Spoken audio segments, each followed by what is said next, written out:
Hey people, hope everyone's having a good day. I finally have been given permission to tell you guys this story,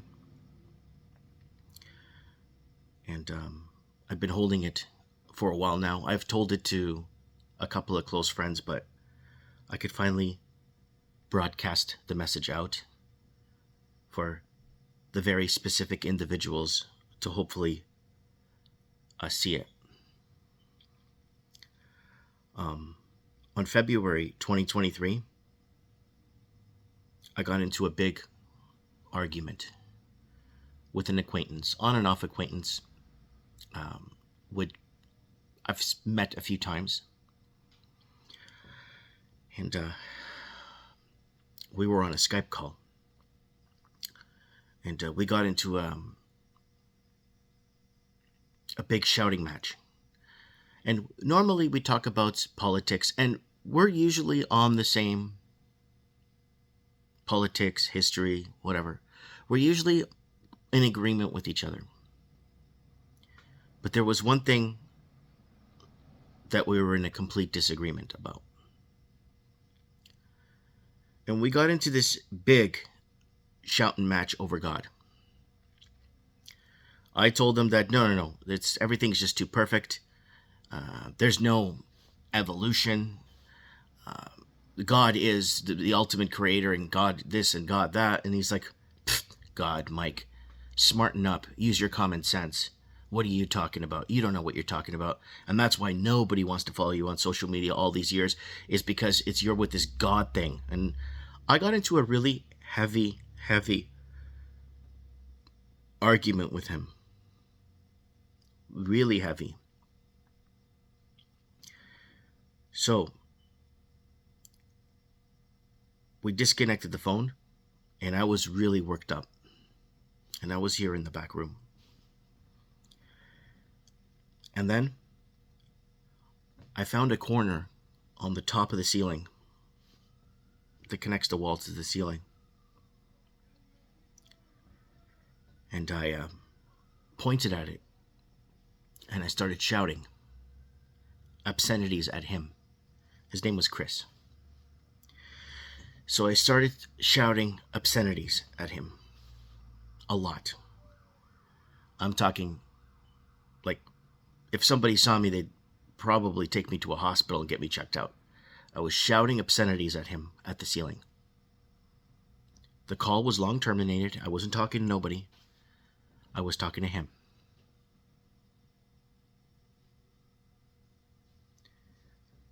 And then I get a call in September of 2023. I get a call. And it's Chris. So from February, we haven't talked until September. He calls me.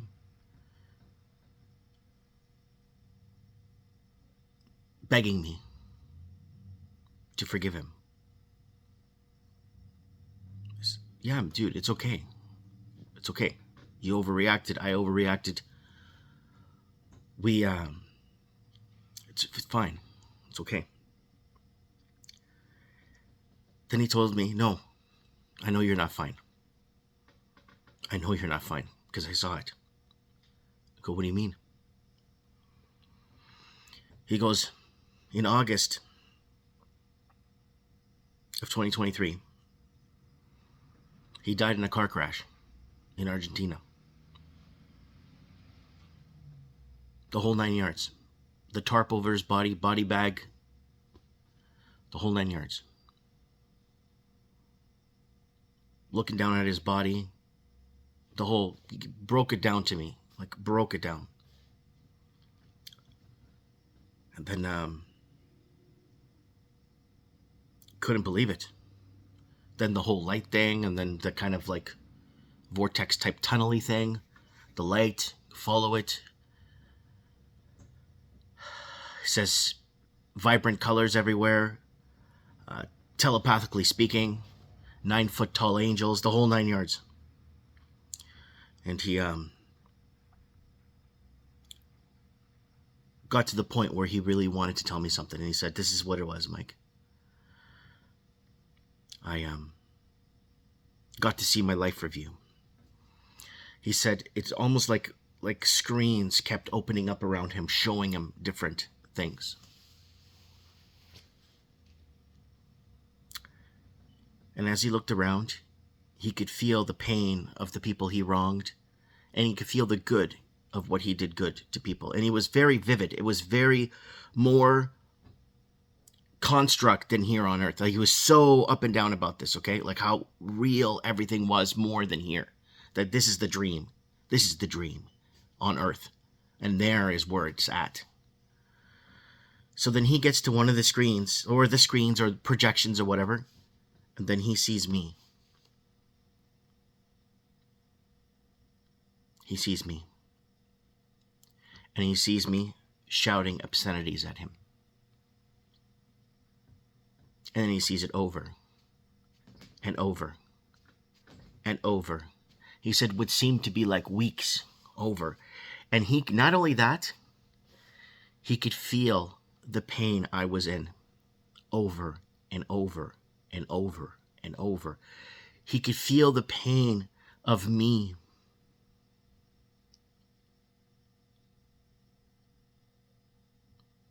He could feel it. He could feel it so deep rooted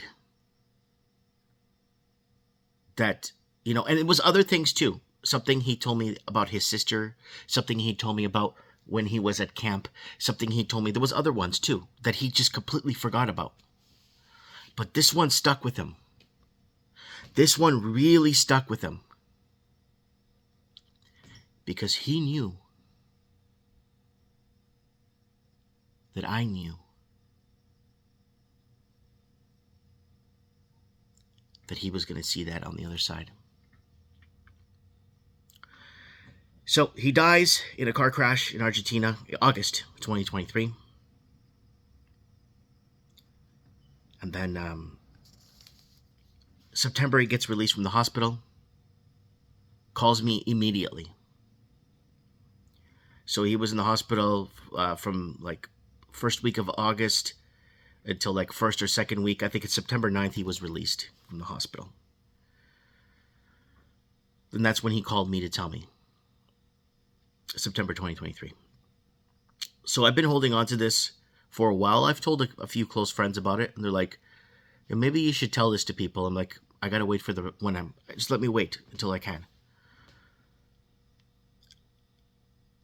He called me in September.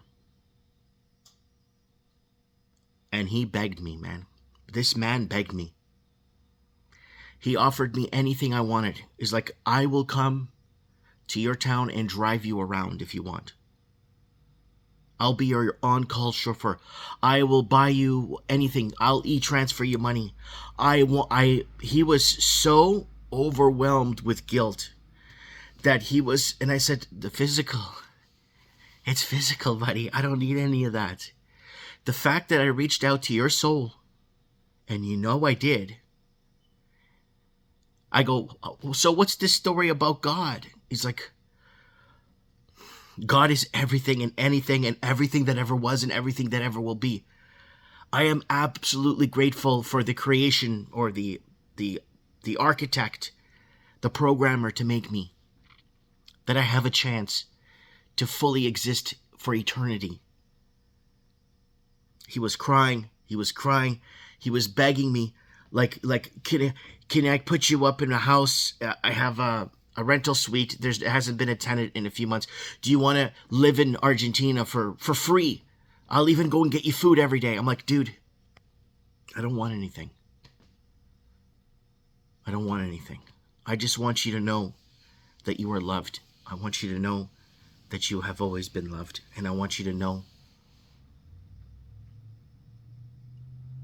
that there's more to this world than just the physicality that we see here. And I really wanted him to know, and I knew he was going to get that message.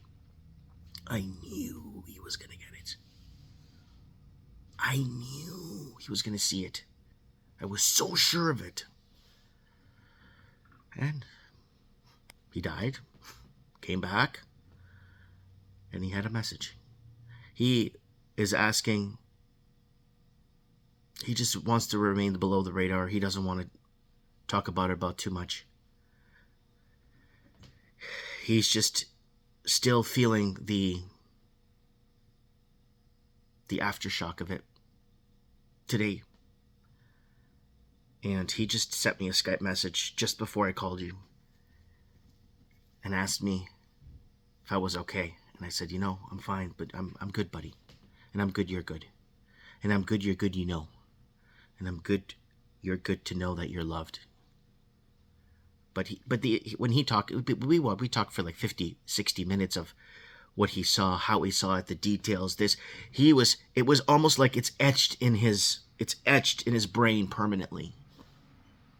Like he gets flashbacks, and he like loses his breath or skips a heartbeat or something when it dawns on him. He's like, yes, I know what the deal is. I know.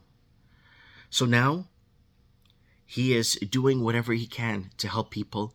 He already did a Christmas fundraiser, and worked and supported and really helped people, hand-to-hand help, like going on the streets and giving out things and sandwiches and foods and stuff like that, and to different parts. He told me he's going to rural areas too and helping out people with construction projects and stuff, and just working for free and just swinging a hammer, laying rebarb, pouring concrete, just helping out friends and biding his time here. So I just wanted to share this with you guys. I feel I have some information I need to tell you guys before I end up leaving this plane.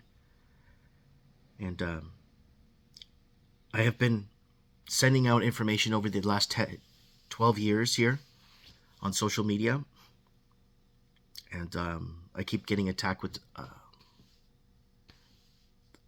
takedowns of videos and stuff. And anyways, I hope this message found you guys well.